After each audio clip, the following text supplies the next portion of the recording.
Quality study अकॅडमीच्या YouTube चॅनलवर तुमच्या सर्वांचे स्वागत आहे विद्यार्थी मित्रांनो.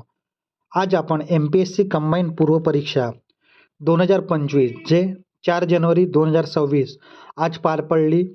तिथले आपण भूगोल, जॉग्रफी याचे आपण संभाव्य उत्तर पाहूया. याआधी आपण करंट अफेअर चालू घडामोडीचे पण संभाव्य उत्तर पाहिले आहेत आणि इतिहासचे पण. ज्या विद्यार्थ्यांना चालू घडामोडीचे आणि इतिहासचे संभाव्य उत्तर पाहायचे आहेत ते आपल्या चॅनलवर व्हिडिओ उपलब्ध आहेत, तुम्ही पाहू शकता. जे विद्यार्थी आपल्या चॅनलवर नवीन असतील त्यांनी क्वालिटी स्टडी अकॅडमीच्या यूट्यूब चॅनलला सबस्क्राईब करायला विसरू नका. असेच महत्त्वाचे व्हिडिओ तुम्हाला क्वालिटी स्टडी अकॅडमीच्या माध्यमातून मिळेल. चला आता आपण भूगोल, जॉग्रफीचे संभाव्य उत्तरे पाहूया. तर पहिला प्रश्न जो हा बी संच आहे तिथला हा जॉग्रफीचा पहिला प्रश्न आहे. पाणलोट क्षेत्र विकासाचे कार्यक्रमाचे खालीलपैकी कोणते उद्देश आहेत हे विचारलेले आहेत. ए स्टेटमेंट काय दिलेलं आहे, भूमी उपयोजन आणि उत्पादनात पर्याप्त वाढ करणे, तर हा स्टेटमेंट बरोबर आहे. ब स्टेटमेंट काय दिलं आहे, वाहता पाण्याला नियंत्रण करून भूमीचं संरक्षण थांबवणे, तर हा पण स्टेटमेंट बरोबर आहे. आणि सी स्टेटमेंट का दिलेलं आहे, गुंतवणूक कमी उत्पादन खर्च वाढ करणे, तर हा स्टेटमेंट चुकीचे आहे. तर या प्रश्नाचं उत्तर राहणार आहे ऑप्शन क्रमांक 2 बरोबर उत्तर राहणार आहे. त्यानंतर पुढला प्रश्न, खालीलपैकी विधानाचा विचार करा. ए स्टेटमेंट आपल्याला काय दिलेलं आहे, राजेश्वरी पासून शिंगणापूरपर्यंत पसरलेली रांग शंभू महादेव डोंगररांग असे म्हणतात, हा बरोबर आहे. सातपुडा पर्वतरांग नर्मदा व तापी या नदीच्या खोरे अलग झालेले आहे, तर ब स्टेटमेंट पण बरोबर आहे. सी स्टेटमेंट काय, हरिश्चंद्र बालाघाट डोंगरमुळे गोदावरी व भीमा नदीचे खोरे अलग झाले आहे, तर हा पण स्टेटमेंट बरोबर आहे. आणि डी स्टेटमेंट काय दिलेलं आहे, गोदावरी व तापी नदीच्या खोऱ्या वेगळी करणारी सातमाळा अजिंठा डोंगररांग आहे, तर या प्रश्नाचं उत्तर राहणार आहे ऑप्शन क्रमांक 4. वरील सर्व विधाने बरोबर आहेत. त्यानंतर पुढला प्रश्न, खालीलपैकी कोणते विधान चुकीचे आहेत ते विचारलेले आहेत. तर कामठी कोळसा क्षेत्र आम नदीच्या खोऱ्यात येते, तर हा स्टेटमेंट चुकीचा आहे. त्यानंतर बी स्टेटमेंट काय दिलेलं आहे, वर्धा खोऱ्यात कोळसा क्षेत्र चंद्रपूर व यवतमाळ जिल्ह्यात विभागला आहे, तर हा स्टेटमेंट बरोबर आहे. त्यानंतर उमरेड कोळसा क्षेत्र कन्हान नदीच्या खोऱ्यात येते, जो सी स्टेटमेंट आहे तो चुकीचा आहे. त्यानंतर डी स्टेटमेंट, महाराष्ट्राचे तुंबे या ठिकाणी कॅनडाच्या साहाय्यानं अप्सरा आणि ब्रिटनच्या साहाय्यानं सायरस या अणुभट्टीच्या उभारण्यात आलेल्या आहेत, तर हा पण चुकीचा स्टेटमेंट आहे. तर या प्रश्नाचं उत्तर राहणार आहे ऑप्शन क्रमांक 3. ए सी डी हे चुकीचे पर्याय आहेत, तर ऑप्शन क्रमांक 3 बरोबर उत्तर राहणार आहे. त्यानंतर पुढला प्रश्न, खालीलपैकी विधाने पहा. महात्मा फुले कृषी विद्यापीठ डाळिंब तंत्रज्ञान संशोधन केंद्र लखामपूर इथे आहे, तर हा स्टेटमेंट बरोबर आहे. बी स्टेटमेंट काय, फुले यशोदा गव्हाचे वाण महात्मा फुले कृषी विद्यापीठ 1998 मध्ये विकसित झाले, तर हा पण स्टेटमेंट बरोबर आहे. सी स्टेटमेंट काय दिलेलं आहे, महाराष्ट्र कृषी विद्यापीठचे कार्यालय मुंबई इथे आहे, तर हा पण स्टेटमेंट बरोबर आहे. तर या प्रश्नाचं उत्तर राहणार ऑप्शन क्रमांक 4 ए बी सी बरोबर आहे. त्यानंतर पुढला प्रश्न, हा 15वा प्रश्न आहे. खालीलपैकी कोणते कोणते विधाने महाराष्ट्र पर्जन्याबाबत अचूक आहेत हे विचारलेले आहेत आपल्याला.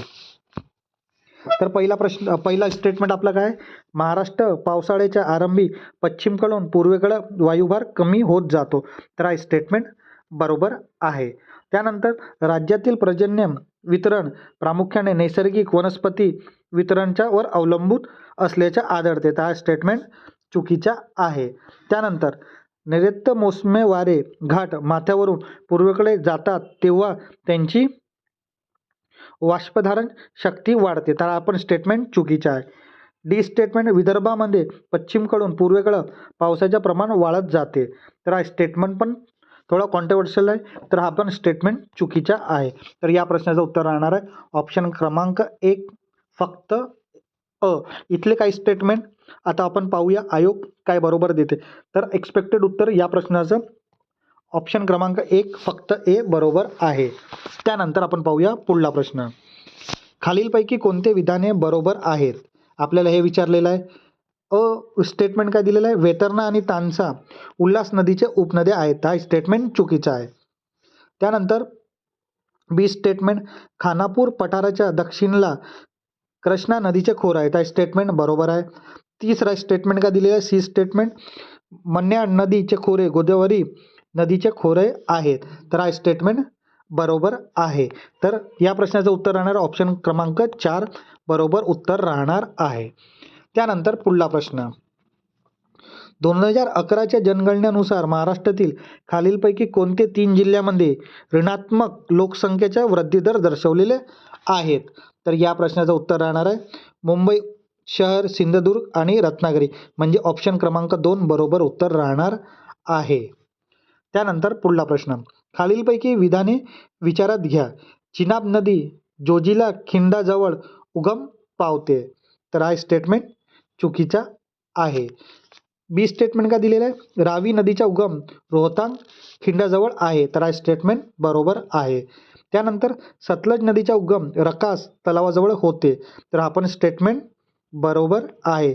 तर या प्रश्नाचं उत्तर राहणार ऑप्शन क्रमांक 3 बी आणि सी हे स्टेटमेंट बरोबर आहेत. तर ऑप्शन क्रमांक 3 बरोबर उत्तर राहणार आहे.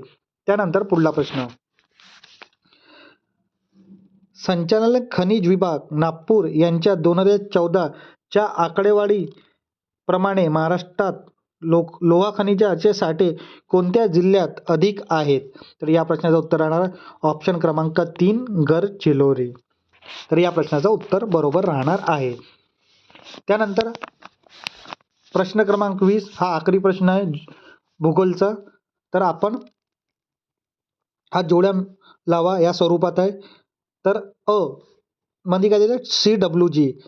तर याला ऑप्शन क्रमांक 4 मेसोथर्मल असे अशा प्रकारचा हवामान प्रकार आहे. त्यानंतर BWHW हा उष्ण वाळवण, म्हणजे ऑप्शन क्रमांक 1 इथली जोडी लागतो. त्यानंतर DFC थंड आणि आर्द्र हिवाळा, म्हणजे सीची जोडी दुसऱ्याला लागतो. AMW याची जोडी उष्ण कटिबंधीय मोसमी याची जोडी लागतो. तर ऑप्शन क्रमांक 1 इथला बरोबर उत्तर राहणार आहे.